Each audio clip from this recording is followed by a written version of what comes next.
my break.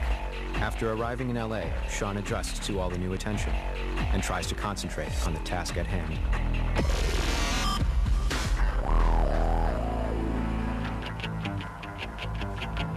When I first came up with the idea, I sort of was watching a bunch of these new reality TV shows where they put normal people into these extreme situations on camera.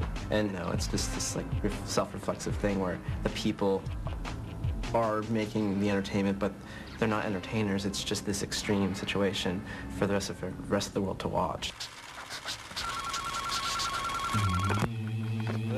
This is Kareem calling for Sean. Hey, Kareem, this is Sean. Hey, man, how you doing? Good, how are you? I had spoken to him on the phone just to kind of introduce myself and, kind of size him up, for lack of a better way of saying it. In terms of the treatment, has anyone talked to you about some of the content issues in it? Yeah, no, I mean, today we had a brief talk about, red flags and that kind of thing. I mean, just so, MTV Standards looked at it today, and there can't be any kind of killing or death or blood. Right. Time is money at the end of the day, and it's the band's money and the label's money, and it's a very expensive process. And if you have someone that really can't help that process move quickly, you're going to get burned. I came into the whole thing realizing that there's going to have to be some changes. I mean, when I talked to the band on Friday, they even mentioned that. I mean, everyone deals with censorship when you deal with this level. Everyone's got to understand that there's things you can and can't show. And he still is killing the band. We're just not showing it in this obvious way. It's all symbols or off camera. You see action, and you don't see what happens off. So it's pretty ambiguous now. I think it should be okay. I can't deal with you guys, actually. Like, for the rest of the time, you guys are off on your own. Hi, how are you? I need to get directions to a restaurant called Le Deux. You can cut there, it's fine. The camera can't come in here. The camera can come in, but your crew can't come in. Okay. Camera's up. Well then, I'm gonna go in. Are they outie? Is it okay, Sean? They're gonna go put the camera away. And yeah, this is kind of nice because they don't know where I am right now. I like freaking them out a bit. So what about the video though? Who has like the artistic control? What's my video? Really? Yeah. Like, I'm not really only gonna deal with the band and the DP and be like, that's who I'm gonna be. And if anyone else has issues, I'm gonna be like, well, you gotta talk to us. But like, they will step all over me if I let them. So yeah, what is your strategy? Are you gonna be really firm? I'm gonna be cool, but I'm gonna be really like stern. Like, I'm gonna get them to like me and then be like, well, that's great, but it's not what we're doing, buddy. Partisan is primarily a production company that does music videos and commercials. I think we're really well known for being pretty diversified. We've done a lot of groundbreaking videos, from the White Stripe video, Dead Leaves, to Alicia Keys' Woman's Worth, and Fallen, Busta Rhymes' Pass the Courvoisier, and the Nas One Mic video. In a day and age when everything kind of looks the same, I think we have a really good variety of music videos out there.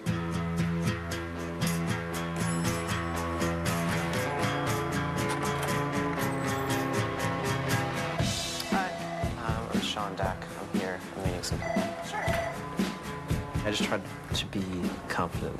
It was like an interview. Hey, Kareem. Hey, Sean. Kareem, Carmi, nice to meet you. How are you? Good. How are you?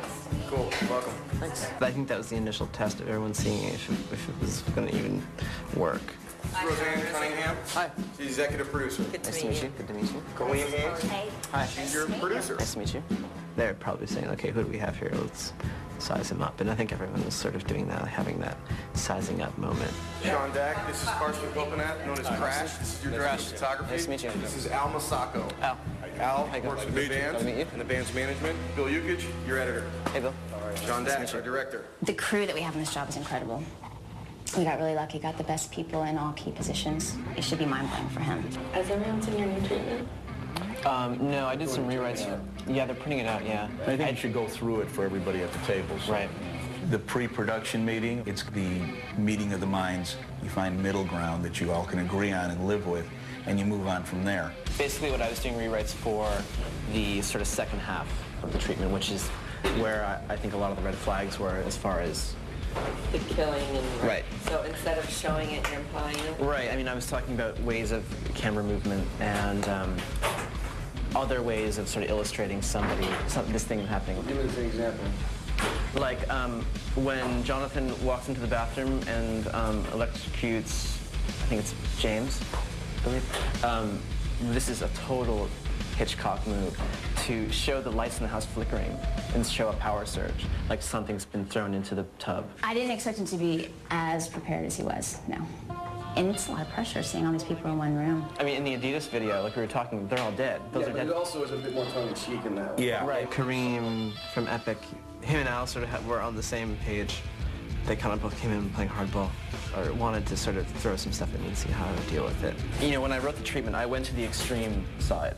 Right. Thinking it wouldn't even get this far, because I thought, okay, the censors are going to come in and they're going to say, no, we can't do this. The label's going to come in and be like, this is crazy. We can't show the band being killed. Okay, well, half of your dream came through, so... Yeah, well, I mean, that's why I went to the extreme side. The bottom line is, I got to end up with a video. That's it. And we need to end up with a good video. I think the basic concept of this happening is really a smart idea. It's really actually pretty funny if you think about it in like a black comedic way, you know. But at the end of the day, they all just got murdered. So it's like... But they had some music video. It's fantasy, you know. Right. Everybody goes through standards. Every single director. Frankly, it didn't matter whether or not, you know, he was that upset about it or not. If he wanted to do it, we had to scope it to a way that makes sure it would air. The fact that they like the idea, they're smart enough to realize that this is actually, you know, it's black comedy. It's actually pretty funny in a very dark way. And they're not dead. They're going on tour in 2 weeks, you know. Hey. Got it. He has interests to look out for, and there's a lot of money involved, and he'll be somebody that has to be dealt with a lot, because, you know, it's the label. The label fronts all the money. I think he's going to be shocked at how much pressure actually comes down when you have label and management involved in all the different departments, and it can be frustrating. That's one of the biggest things to deal with as a director. It's just the heat. So let me ask you a question. Are you shooting this video from top to bottom, musically, so you can get bits and pieces in case you decide to go in that direction? My first initial idea was to have no performance, to have this narrative happening while the music's playing. You see a band like Radiohead, amazing live band, incredible. Their videos, almost never now, the last few years, no performance. It was shocking to hear him say that, and I think that was probably the wrong thing for him to say in that meeting. I saw it in Al's face, and Kareem just kind of like, you know. Anytime we do a music video, the performance is the most important aspect. That's the meat of it, because we want Korn to be the forefront of the video. I think every band is unique, and I don't think you can cross-pollinate that. I think every band has their own vibe. Completely. And also in a time right now where rock music really hasn't applied in the last few years, they've still been able to maintain their, you know, presence on TRL and a big mainstream MTV audience. That's true. Why? Because they perform. And not everybody gets to go to not everybody gets to go to a concert. I totally agree with that. Like, I think we should, you know, perform the song through and through. If you have a good performance, top to bottom, you got a video. If everything else fails, you still got a performance. That's it. I'm cool. Thank you very much. Yeah, thanks. Right, very nice. Good to meet you guys. Okay. You too. I don't think that Kareem has total confidence in me yet. Cool. Great job. Yeah. I said something to him, and he was sort of like, to me. Like, yeah, kid, get out of my face. It's all working. Yeah. You know. The beginning. That's the beginning, right? I think he's still being looked at as a contest winner. I think we're all trying to look at him as a director. We're still treating him as a contest winner. How do you think you did? Because I think I convinced them, you know, as much as I had to get to the next level. Day 3. Overnight, September 17th, September 18th. Getting a bit sick of this camera. 24-hour camera.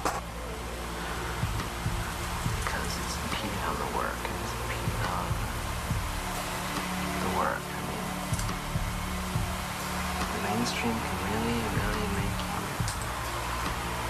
make your head really tweaked out. And I sort of miss not underground, but I guess to get to this level you have to make these compromises. Next on Treatment, Sean ponders the missing link. The band. He's going to have politics and battles to fight. Everyone's going to be looking at him. I gotta go! And later, does the director keep his promises? You said I only had one more take, you liar. Now can he convince the dream team that he's not just a dreamer?